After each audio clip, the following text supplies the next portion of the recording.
अभी मैं डाटा देख रहा था तो सन 1700 में 1600 में पूरे वर्ल्ड का जो जीडीपी होता है अर्थात धन 35% हमारे भारत का हिस्सा था। 35% अर्थात हम संसार के सबसे धनी राज्य थे, साम्राज्य था। और साम्राज्य की स्थापना एक व्यक्ति ने नहीं की, धर्म ने की।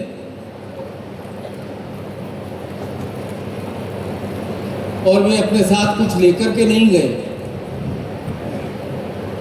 प्रजा का कल्याण हो, सबका कल्याण हो, सबकी उन्नति हो, यह विश्वास के साथ कार्य किया। राजा का पद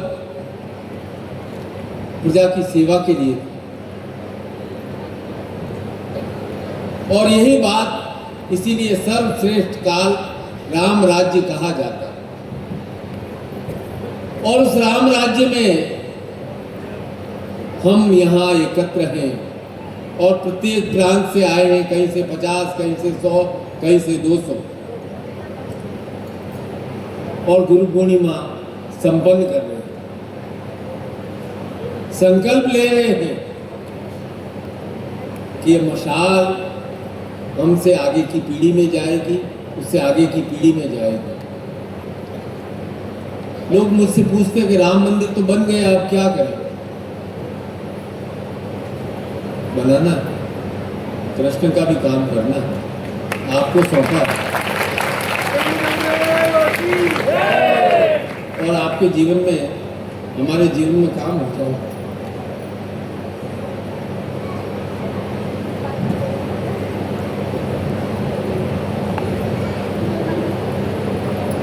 करेंगे, प्रयासरत है, विश्वास के साथ।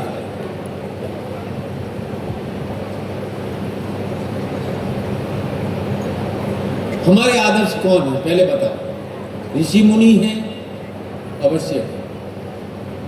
हमारे आदर्श है श्री राम, हमारे आदर्श है श्री कृष्ण, हमारे आदर्श है चंद्रगुप्त, हमारे आदर्श है सम्राट अशोक, हमारे आदर्श है शिवाजी, हमारे आदर्श है गुरु गोविंद सिंह, हमारे आदर्श है महाराणा प्रताप, हमारे आदर्श है शिवाजी, जिन्होंने हिंदवी साम्राज्य की नींव डाली।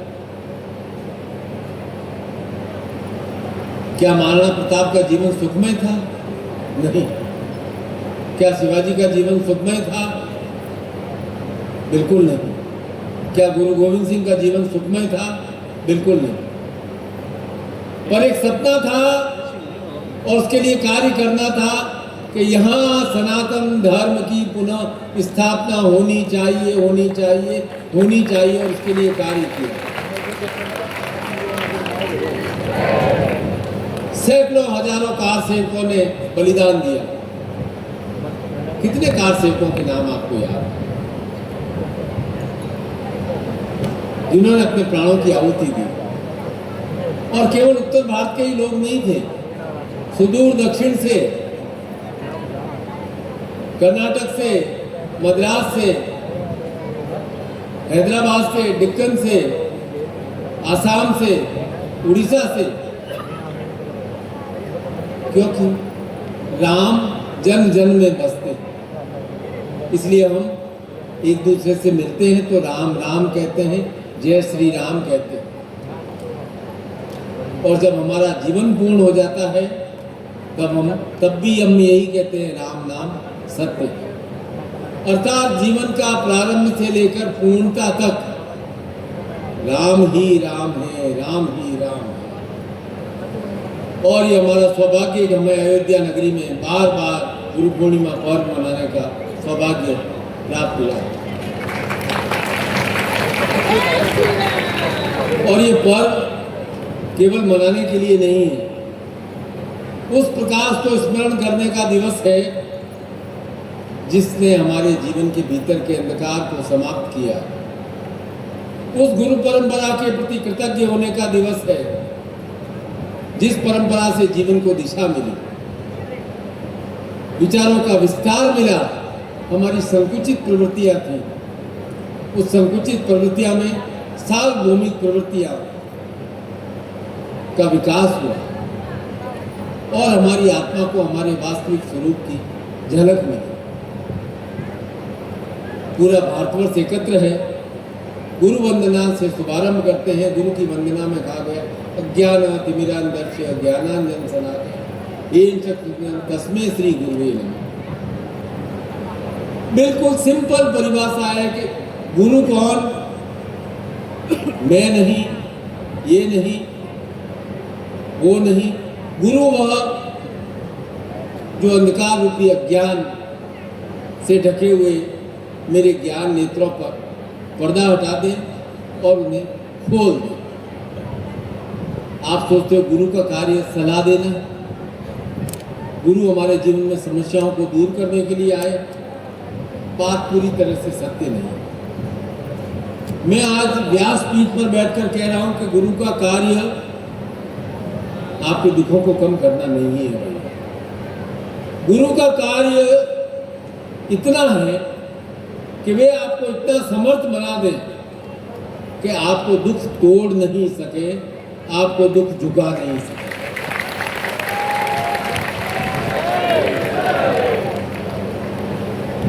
इसलिए गुरु जीवन में प्रकाश लाता है और ये प्रकाश बाहर का प्रकाश तो सृष्टि से निरंतर और निरंतर चला आ रहा है। हमारे भावनात्मक संसार जो हमारे अंतर्मन का अंधकार है वह दूर हो, वह प्रकाशित हो, क्योंकि हमारे भीतर होती है भावना। भावना हमारी प्रकाशित होनी चाहिए और ये भावना ही हमारी कामनाओं को दिशा देती है और हमारी भावनाएं ही हमारे भय का नाश करती है, क्योंकि यह प्रकाश, अंतर्मन का प्रकाश हमारे भय को जानता है, वो जाता है और हमारे भीतर भय के नीचे साहस, और जब ये प्रकाश चित्त में उतरता है तो भय समाप्त हो जाता है और साहस पूर्ण रूप से जागृत हो जाता है। सबके पास शरीर है और ये शरीर अन्न से बना है, इसलिए हमारे बाह्य शरीर को अन्नमय कोश कहा गया है और उसके भीतर प्राणमय कोश है, मनोमय कोश है, विज्ञानमय कोश है और सबसे भीतर आनंदमय कोश है। ज्यादातर लोगों का जीवन बाहरी बाहरी कोश में ही बीत जाता है।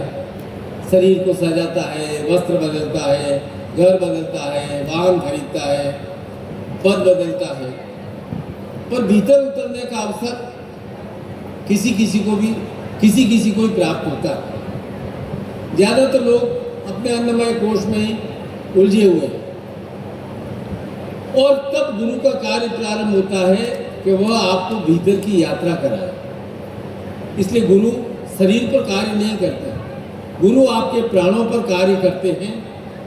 शिष्य के प्राणों के माध्यम से वे उसके मन तक पहुंचते हैं, तब मन शांत होता है और तब आनंदमय कोश का द्वार खुलता है। ये जो आपने अभी शिवदास बाबू ने भी कहा कि सुख और आनंद की परिभाषा बनाई है, उसे तोड़ दो बेटा। सुख और आनंद एक नहीं है। सुख है सुविधाओं का नाम और आनंद है आनंदमय कोश का नाम, जिसका आपकी बाहरी स्थितियों से कोई लेना देना नहीं है।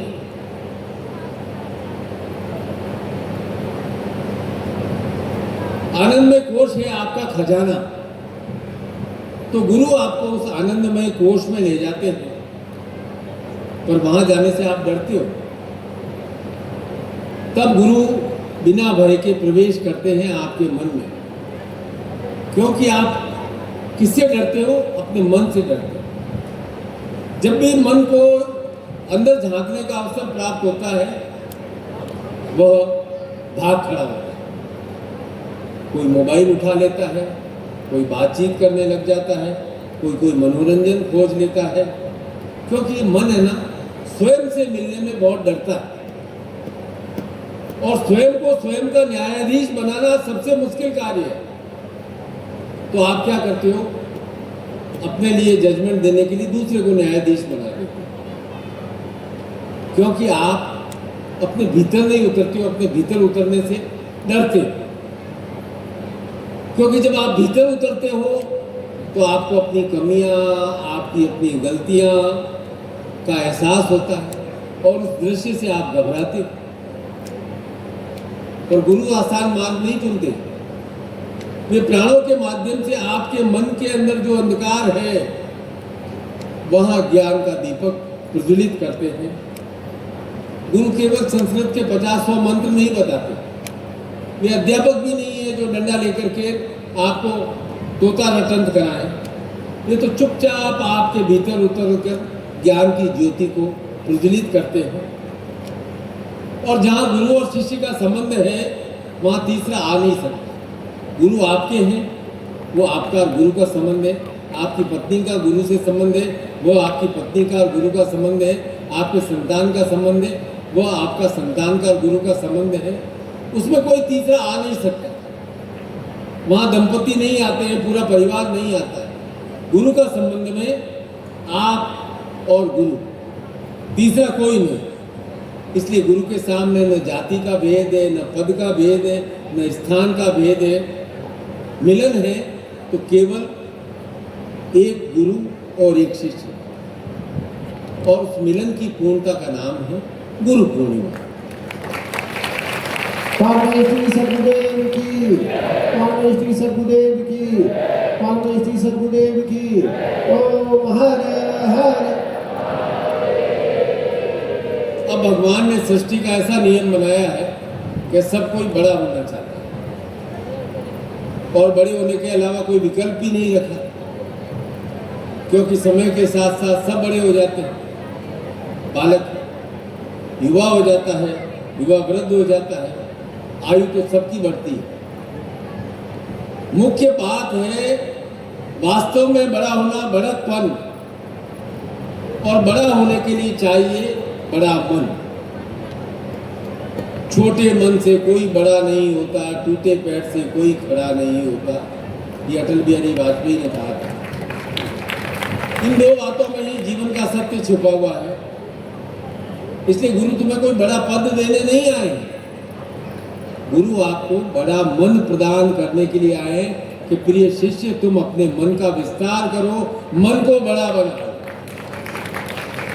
बड़ा मन ही बड़े निर्णय ले सकता है, बड़ा मन ही क्षमा कर सकता है, बड़ा मन ही प्रेम कर सकता है, बड़ा मन ही संसार में सब कुछ प्रदान कर सकता है, बड़ा मन ही लक्ष्य सिद्धि प्राप्त कर सकता है।